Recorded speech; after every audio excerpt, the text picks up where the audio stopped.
নমস্কার। আজকে আমি এনেছি স্যামসাংয়ের একটা ভিডিও ডবল ডোরের। এটা মুর্শিদাবাদে খুব বেশি বিক্রি হচ্ছে। একটা ব্লু কালার আর একটা রেড কালার 9R, যেটা লাল কালার সেটা 9R, আর একটা 9U যেটা ব্লু কালার। স্যামসাং কোম্পানির ডবল ডোর প্রচুর বিক্রি হচ্ছে মুর্শিদাবাদে, গোটা ইন্ডিয়াতে। খুব জনপ্রিয় ব্র্যান্ড স্যামসাংয়ের। 2 স্টার রেটিং, ফ্রস্ট ফ্রি মানে ডবল ডোর, 236 লিটারের ক্যাপাসিটি। দেখতে পাচ্ছেন 263 লিটার ডবল ডোর স্যামসাং। এটা ব্লু,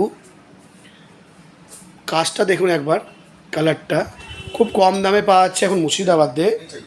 তার সঙ্গে পেয়ে যাচ্ছেন 20 বছরের কম্প্রেসারের ওয়ারেন্টি, ডিজিটাল ইনভার্টার কম্প্রেসার, মাত্র 29,500 টাকায়।